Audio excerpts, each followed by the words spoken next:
أهلا وسهلا بكم أعزائي المشاهدين في كل مكان. الكنافة هي نوع من أنواع الحلويات اللي بتتكون من خيوط من العجين وبيتضاف لها السمنة والسكر. والكنافة تعتبر من أشهر الحلويات اللي موجودة في مصر والدول العربية، وهي من الحلويات اللي بتتقدم في مناسبات كتير وبيكتر تقديمها وتحضيرها خصوصا في شهر رمضان، لأنها بتنشط الصايم بعد الفطار وبتمده بالطاقة والسعرات الحرارية خصوصا بعد يوم طويل من الصيام، علشان هي غنية بكميات كبيرة من السكر والفيتامينات، وكمان بتحتوي على كميات كبيرة من البروتينات والحديد والفسفور واليود. الكنافة مشهورة في العديد من الدول العربية، مش بس كده، ده هي كمان مشهورة في تركيا واليونان ودول البلقان، وفي أوقات بيتم تقديمها مع الشاي والقهوة. اختلفت الروايات عن أصل الكنافة وبداية ظهورها. كتير من الروايات بتقول إن أصل الكنافة كان في عصر الدولة الأموية، وإن أول ظهور للكنافة كان في بلاد الشام، وإنها اتعملت مخصوص لمعاوية ابن أبي سفيان لما كان والي على دمشق. بتقول الرواية إن معاوية اشتكى في يوم من الأيام للطبيب بتاعه إن هو كان بيحس بالجوع أثناء الصيام، فالطبيب قعد يفكر وفي النهاية وصف له الكنافة اللي كان بياكلها في السحور علشان تمنع عنه الجوع في نهار رمضان.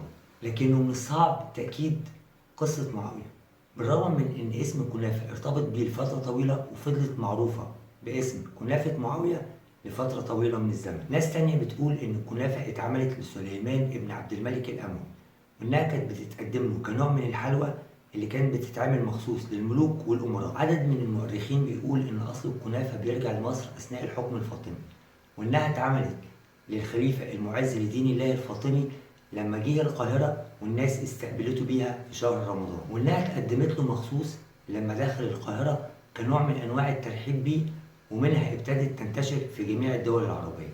رواية تانية بتقول إن أصل الكنافة بيرجع للأتراك اللي كانوا بيحكموا نابلس من مئات السنين، وإن الكنافة هناك اتطورت وخدت أشكال مختلفة وتنوعت منها أصناف كتير، وأشهرها الكنافة الناعمة اللي اشتهرت بيها نابلس نتيجة لجودة الجبنة النابلسية، واشتهرت من جميع الدول العربية باسم الكنافة النابلسية. أيا كان أصل الكنافة، إلا إن ظهورها كان يعتبر ثورة في عالم الحلويات، وإن ظهورها عمل تأثير قوي جدا، وإن كتاب كتير جدا ومؤرخين اتكلموا عن الكنافة، لدرجة إن العلامة المصري جلال الدين السيوطي ألف كتاب اسمه منهل اللطائف في الكنافة والقطايف.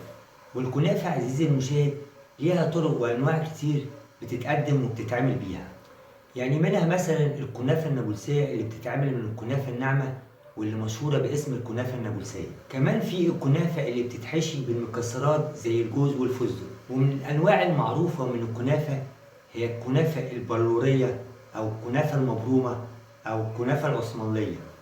كمان في منها أنواع زي الكنافة اللي بتتعمل من القشطة أو الكريمة. الحقيقة عزيزي المشاهد إن صناع الحلويات ابتدوا يتفننوا ويصنعوا الكنافة بأشكال مختلفة، وكل يوم في جديد في الكنافة. يعني دلوقتي مثلا ابتدت تنتشر كنافة بالمانجا، الكنافة بالفراولة، أو الكنافة بالنوتيلا، ويمكن كمان 10 سنين هنلاقي أنواع مختلفة من الكنافة بتتقدم وبتتعمل بيها. عزيزي المشاهد، لو أنت من عشاق الكنافة ما تنساش تعمل لنا شير ولايك، ولو أنت أول مرة بتتفرج علينا ما تنساش تعمل لنا سبسكرايب. سلام.